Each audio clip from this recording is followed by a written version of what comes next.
Hello. Hello. Hey. Hi. How are you How are you guys? doing? Yeah, Good. fine. Good, thank you. So, and our next speaker is Jay. He's a head of code and solutions from Action Rocket, and the actually topic was so difficult that I had to look it from my Gemini what a couple of things means. So AI, this is I understand, and AR is probably like augmented reality. But this A11y, and this is I had to look that this is accessibility thing. So now we hear what email marketers need to know about it.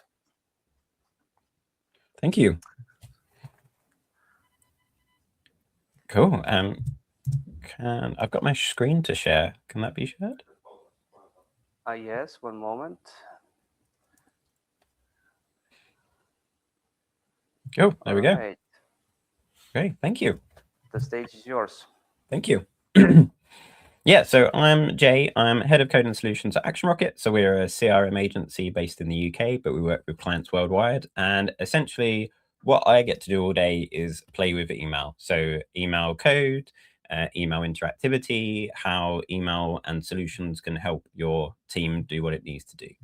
But today we're here to talk about AI, accessibility, and AR. So how wearables and things that are around us are interacting with email. So the first question really is, how do people really receive your email? So when you're sending your email, I think everyone has in their mind that, everyone's sitting at a computer, they're opening their inboxes, they're clicking on your email as soon as you send it because they definitely want to see all of your content and it's the best content in the world. But how do people really first get that interaction? And then also, if you're thinking about how do other people get their email, how do you look at your emails when you're actually want to read your emails? Like, what is going through your brain? How do you receive them? So here's just a plethora of examples of ways that people could receive your emails. So for example, watches via the previews, via the notifications, via tabs in categories. There's so many ways now that people can receive your email at the first point of the kind of email coming through to them, as well as searching through their emails and finding what they're looking for. But one of the big things that have come up, and AI specifically, is AI summaries. So how are AI summaries summarizing your emails? How are those emails being interpreted by those email clients? And what do your users actually see when you're sending your emails? And what do we need to do to please those robot overlords so that we get our emails in front of people? And when I'm talking about AI summaries, what I'm really saying is when AI takes your email and tries to summarize everything in it. So there's lots of different ways out there that AI could be doing this. For example, on the left-hand side, you've got Gemini summarizing a conference email there.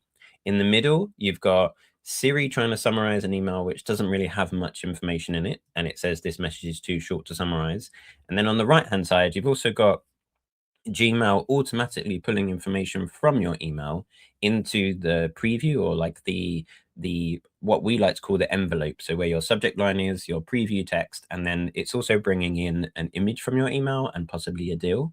So there's lots of ways that AI can take your email, summarize it, and allow people to really see what's going on. And we've seen recently with Gemini as well that they're not rolling out everywhere, but some people have this screen where it summarizes your emails for the day. So you don't even get a preview of your emails. You may not get opens. You may not even see the subject lines. What you're seeing is AI pulling in what it thinks is important to you into one specific screen so that you can scan it and see what's going on. So talking about Gmail and Gemini, you have to actually physically ask Gemini to summarize your email. So you can't, it doesn't do it automatically. Someone has to click on an email and ask it to be summarized. So there's no blocker to people kind of doing that for you. It's kind of only happens when someone asks, so it's not too much of a problem. But if people do want to summarize it, then they have to click summary, and we want to make sure that the right information is coming through.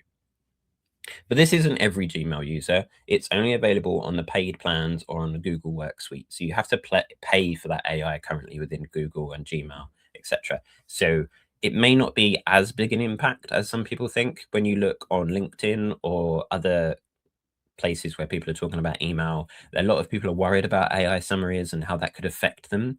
I think it's worth remembering that not everybody out there is going to have AI summaries, and not everybody is going to turn those features on. So it's not necessarily like everybody's going to do it and you have to change everything about your email. Remember that it might only be a small subset of people that have this turned on or available to them. So what does Gmail do and what does Gemini do? So Gemini will summarize your image-heavy emails quite well, so it doesn't matter if there's a lot of images in there. Longer emails are very accurate, and the automatic extraction of AI can be controlled a little bit by the schema or the Gmail annotations code that is available. So if you want to try and put information out there for the AI, you can do that via the schema of the Gmail annotations. And that seems for us has worked very well. But if you don't, it will still try and pull through the most relevant thing. So the second most popular out there is probably iOS or Apple Mail. So that uses Apple Intelligence or Siri, depending on which context you're in.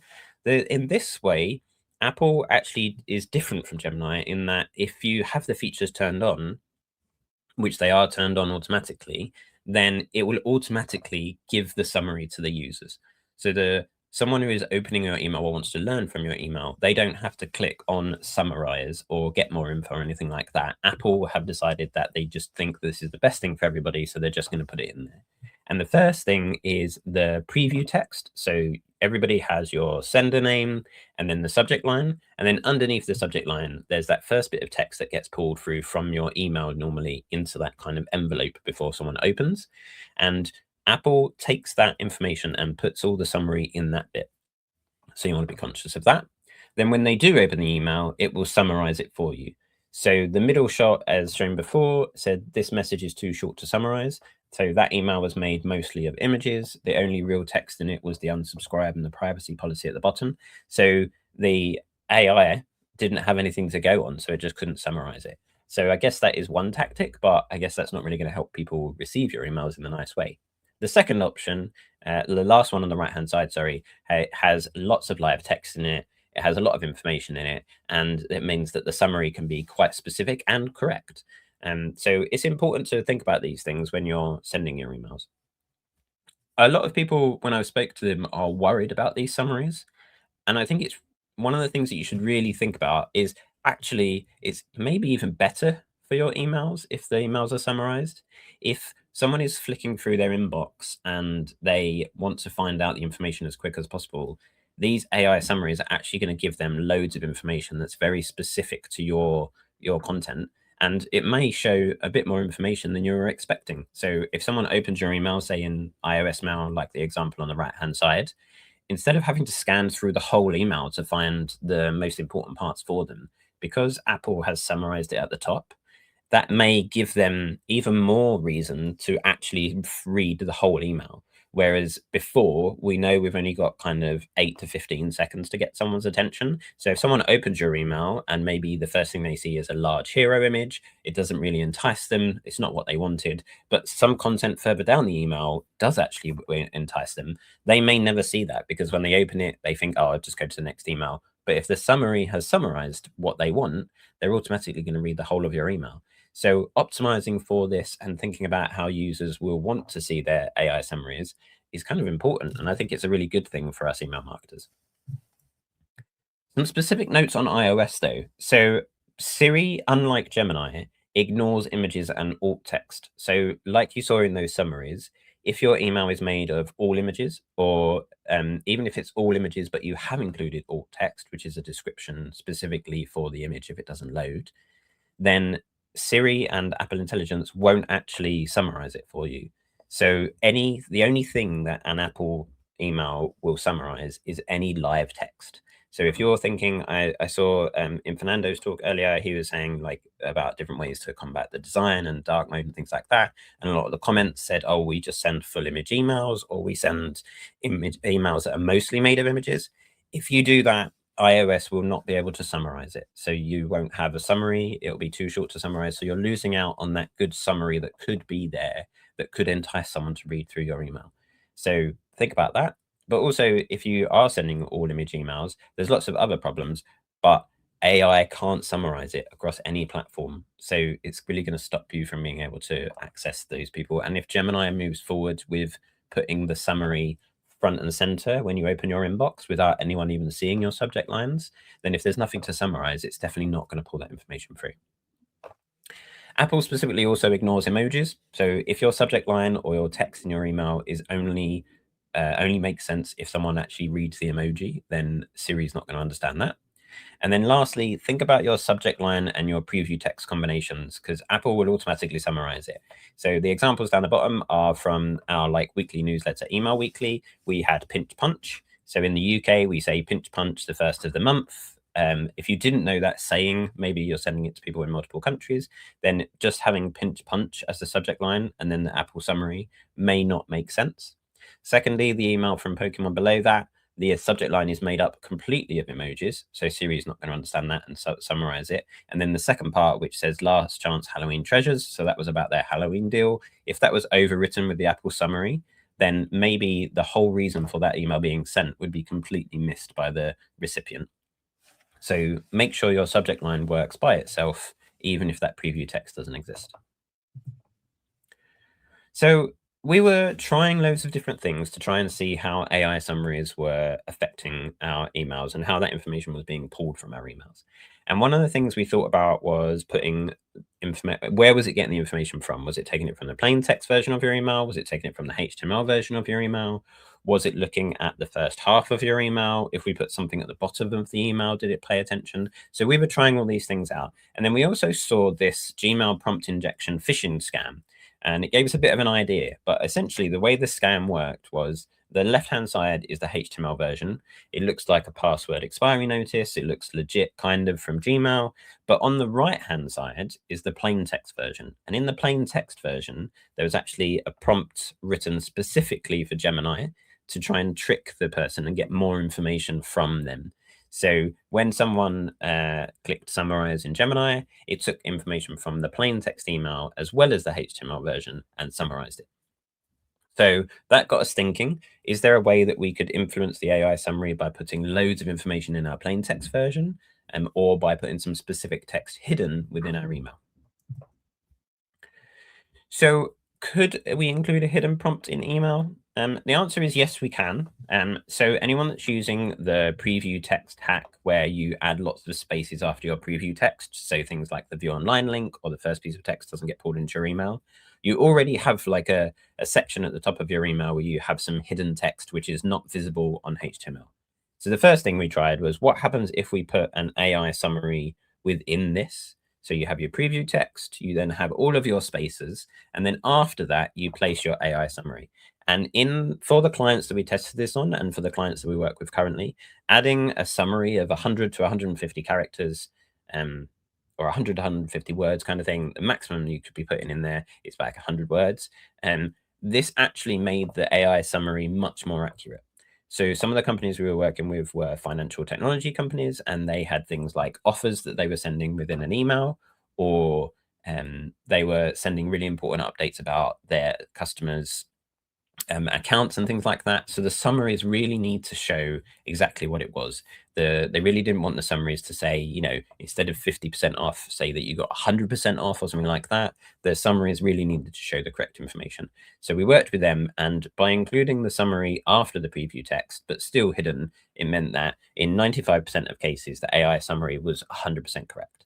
So it was only a very small edge case where those things didn't work out exactly right, but it stopped a lot of times when the AI summaries just got it completely wrong. So moving on from the kind of AI part of it, how about accessibility, and how does that help improve your designs for everyone? But also, how does it help how does it help robots get a better summary and AI understand your email a bit more? So one of the first things that we always talk about, but I know it's quite difficult when you're working with multiple stakeholders and you're putting copy in your email, is you want to try and keep your copy short and to the point. Our testing and recently movable link showed that the AI summaries often summarize looking at the top section of your email. So the very first part of your email is what they're going to focus on first to summarize your email, and only the first 150 characters. So what I mentioned with the summary before. So think about what you're putting at the start of your email, and does that information portray what's going to happen in the rest of your email? Does it paint a good picture about what your email is about? So that example at the bottom, welcome to this email. I'm going to tease you about the content. Come with me on a journey. That's not really giving anyone any information, and AI summaries are going to have to read all of that. So just get to the point, keep it short and concise and easy to understand. That's not only a good practice for accessibility when you're sending your emails to everybody, but also for AI to help summarize. Next is the alt text. So I mentioned this before that Siri doesn't listen to alt text, but that doesn't mean that all AIs don't. So we know that Gemini does listen to it. So think about what you are putting in your alt text. So alt text is a description of an image within the context of your email. So think about don't just describe what the image is and say, this is a pretty picture of a landscape with someone using our product in it. Think about how it fits into your email. So, is there a specific product in there? Is there something you're trying to highlight? If the image wasn't there, what do you want to convey to someone when they are looking at your email? Because it's not only AI that could be looking at the alt text, assistive devices, so someone listening to it on a screen reader or someone on a slow internet connection and the images haven't loaded, or even an edge case like you open an email on the train, you go through a tunnel, you lose signal, all of a sudden you have an email that doesn't have any images. So there's loads of places that people might not see your images within email. So having that alt text description really say what needs to be said and what that image is trying to do, then that's really important for not only your users, but also for those AI summaries that do look at alt text. Next is content hierarchy. So something that we try and say with best practice for design, but then also with code, is that what you're trying to do is allow someone to skim your email and see what's going through. So they want to scan to find what they're looking for. If you're an e-commerce company and you have a sale, the user that opens it is going to look for the specific product that they are looking for, and they want to click on it. So they're not going to read every single word from top to bottom to try and find anything out. They're looking for headings, paragraphs, a clear call to action, and things like that. So that is a really good way to make sure your email it gets more clicks, is to think about that inverted pyramid where you've got something wide going down to something shorter and you're pointing towards that CTA. That's going to help people draw people's eye to the CTA. Think about how you might use headings to break up your email so it's easier to scan. And then also in the background, having the code work with the content hierarchy, as shown here with the 3 different WCAG levels, will show you that that accessibility is really important for anyone using assistive devices across a range of computers. Anyone using a keyboard to navigate, they're going to want to see that content broken down nicely. So those 3 WCAG success criteria is right there on the screen. Those are important. They will help you pass an accessibility test. But then also allowing everyone to have better. But also the last thing is when we're talking about in the context of AI is programmatically going through your email. So if everything is just one big block of text, it also can't figure out where the landmarks are, what it's trying to summarize. Whereas if you've got a clear heading structure that says, this is the sale, then the next heading says, these are the products that are on sale, it's going to be much easier for the AI to programmatically take that information and put it in a summary for a user who is looking at it. And here's a bit of an example. So the content on the left doesn't have any hierarchy, all of the same font size, no bolding, etc. It's quite hard to see and scan through that to figure things out. Whereas the example on the right-hand side, all I've done is taken that code from previously. So you've got a H1, a H2, a H3 with paragraphs in between. And all of a sudden, that's much easier to scan through what's going on. And it's much easier for people to see when they're looking at an email. It's much easier for people that have visual accessible issues, anything like that. So it's important to kind of take all this into account. So my top 5 tips for AI control: use live text where possible, so don't put everything in images. If you're using text in images, repeat it as live text somewhere else in the email. So if you've got a big image that says 50% off sale, make sure you put that 50% off somewhere in live text so that everyone can pick up on it. AI uses the first part of your email to summarize it, so lead with something.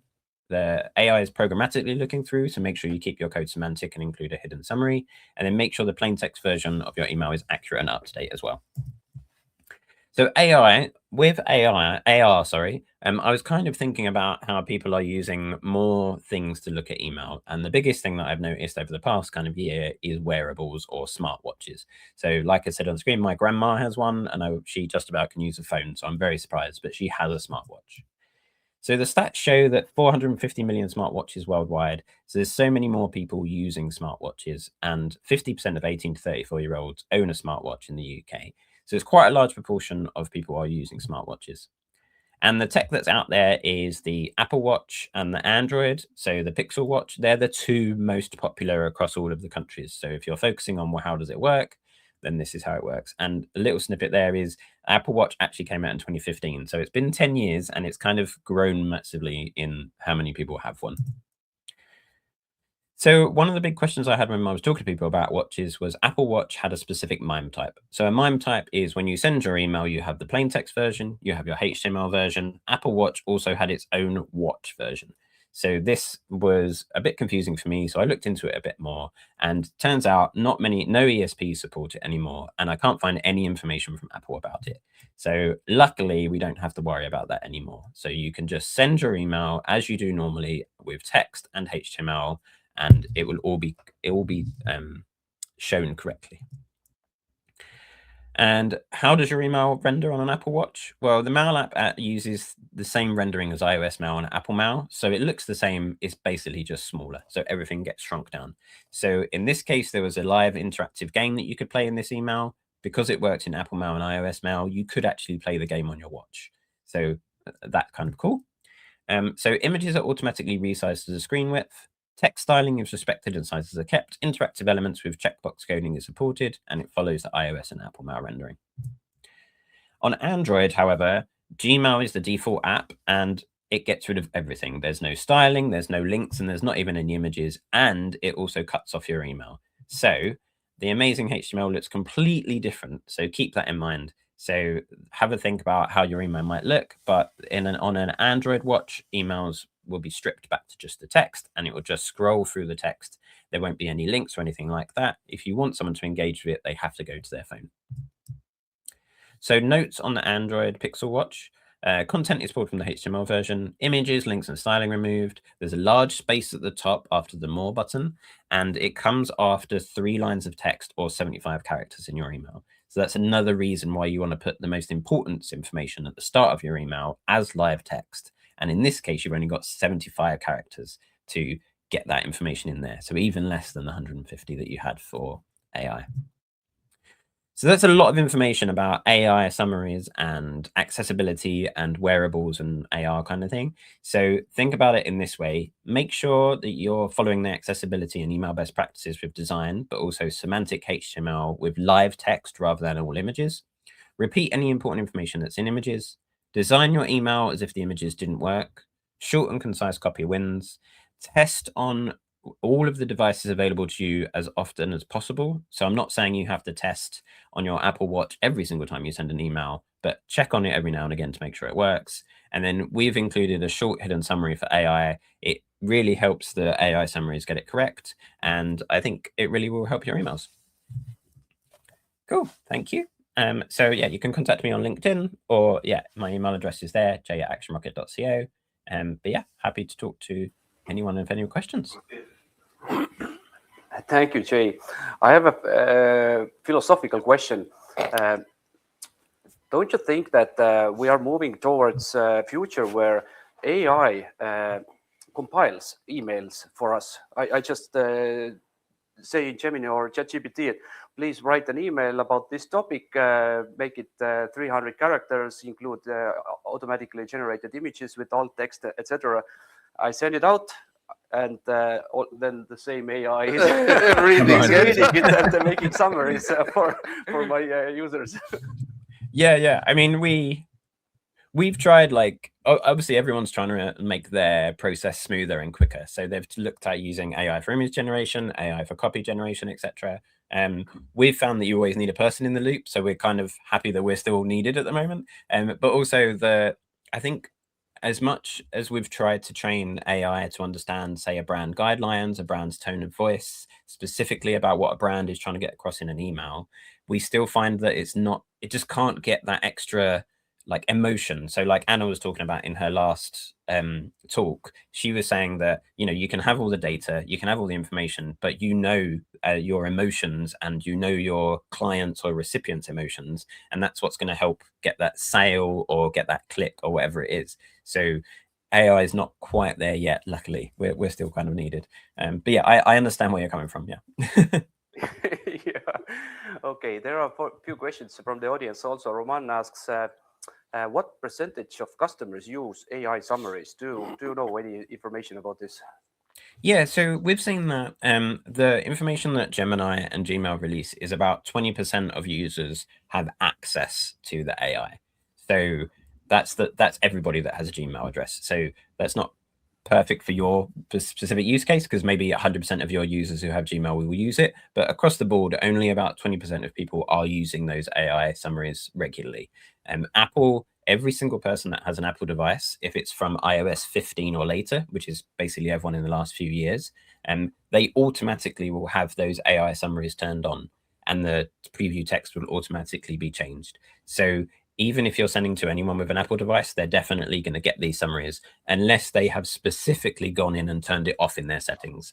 But at Apple, I don't know whether it's all marketing, but Apple have said that a lot of people are not turning it off. So it's a high percentage of people will be getting those. Okay. Stefan asks, what could be an effect of AI curation or summaries by Gmail or Apple on overall engagement?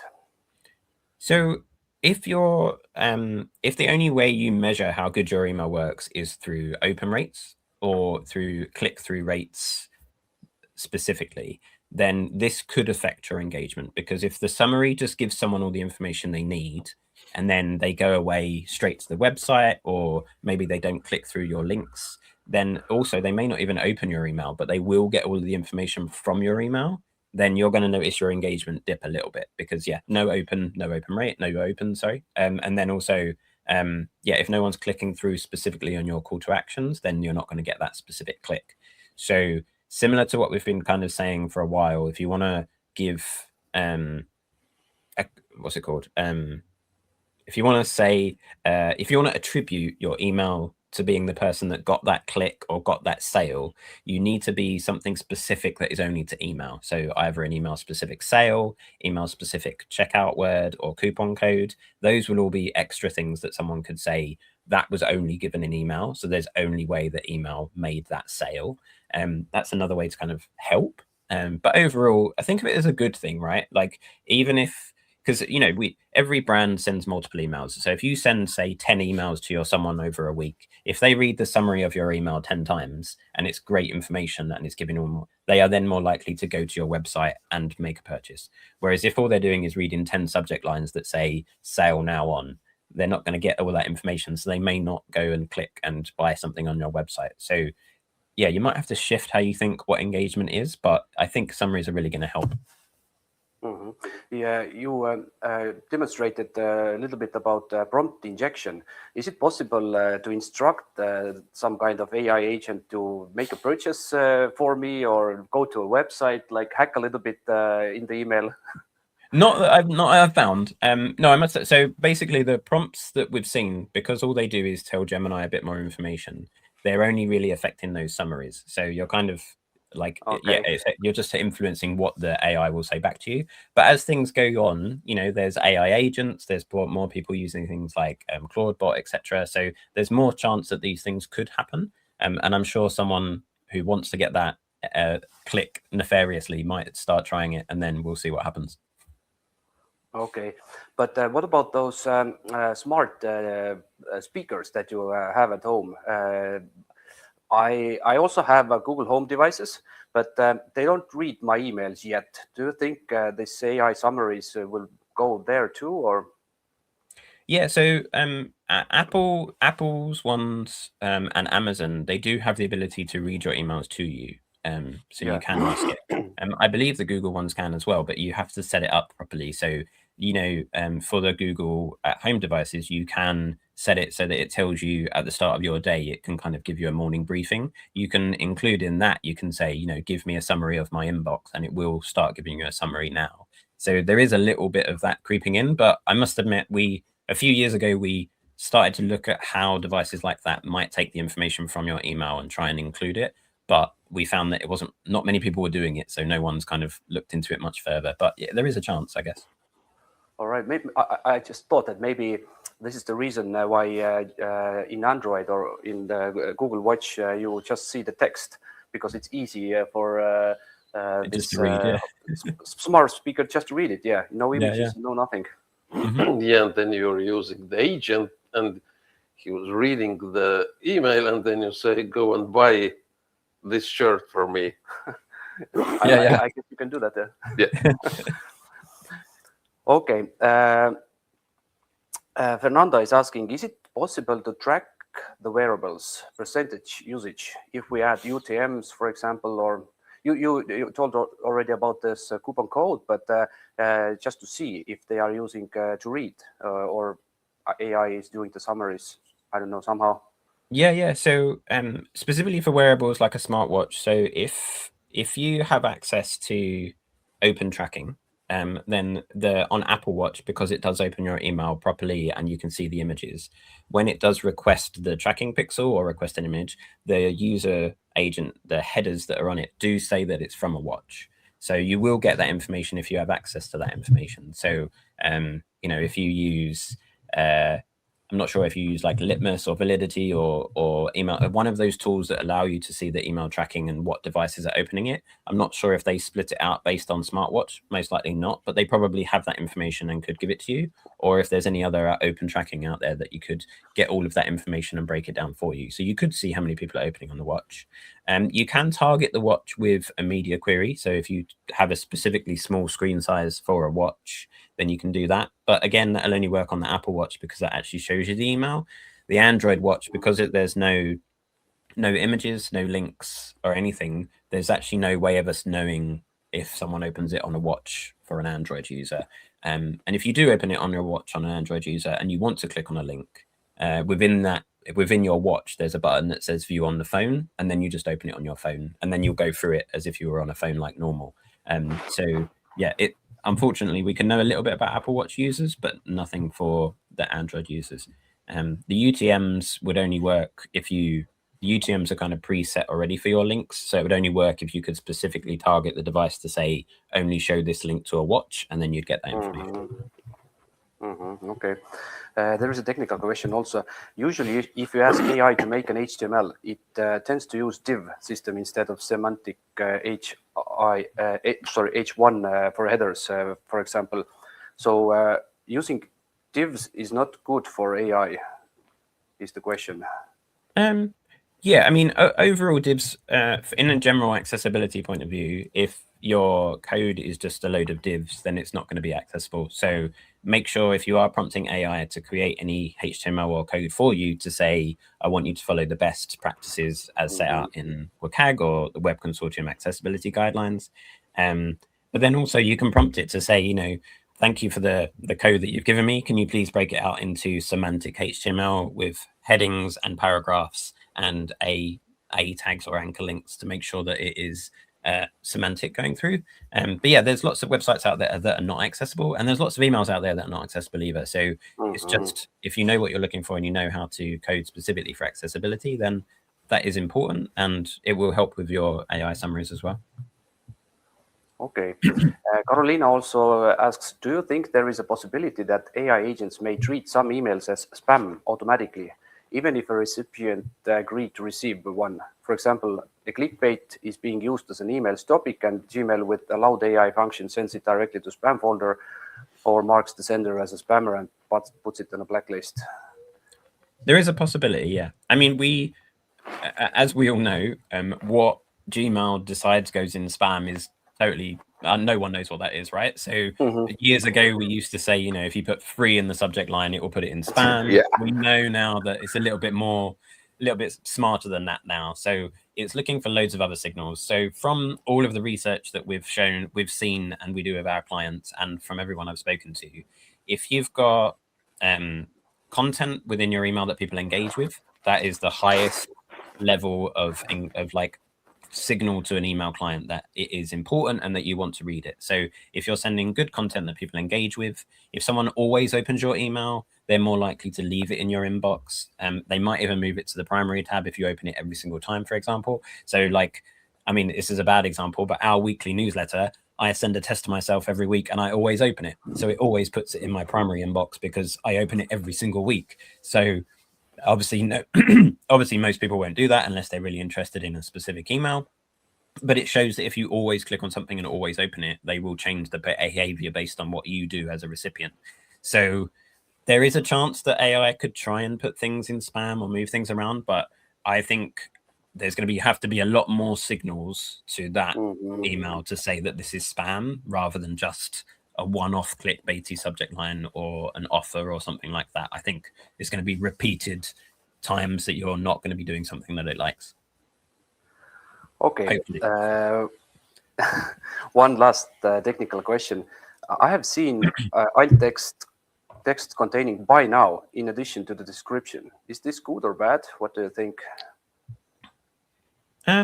Yeah, I mean, so if you're, I think this question probably relates to kind of how call to actions look specifically in an email. So there's a little bit of a, so in the accessibility guidelines, it states that if you have a call to action or a button or a link, you want it to be descriptive. So if the link by itself doesn't make any sense, so if it just says buy now, then you don't know what you're buying, you don't know where you're going, you don't know what you're going to, because buy now isn't very descriptive. But you should take into account the context of everything around it. So if your email is about selling a big green plant, for example, because you've got one in your studio, if you take a picture of your big green plant, you have a description of your big green plant, and then it says buy now, then in accessibility terms, like everything is pointing to that buy now button takes me to buy that specific thing. But you can add extra information to your call to actions with hidden text, or you can use things like title attributes or things like that, or just use text around your CTA to add context to it so that, you know, you talk about the plant constantly and then you say buy now, everyone knows you're buying the plant basically. So yeah, you should try and include as much information as you can in your call to action. So, you know, buy the green plant now is better than just buy now, but you should take into account the context around it as well. And AI isn't just looking at one kind of small part of your email. It's trying to scan either the first part of your email or take everything that's in there and kind of summarize it or take some information from it. I guess if your email is all images and the only text is a load of buttons that say buy now, there's not really anything it can summarize. So think about that and include that live text where possible. Yeah, you're using like 20 pictures and everywhere is buy now. Yeah, yeah. Like buy. Yeah. All right, Jay, thank you very much for sharing your experience. And if anyone has some more questions, maybe you can answer them in the chat. Yeah, I'll be hanging around. I'm going to try and stay on as long as I can throughout my day. So yeah, answer any questions you want. Thank you.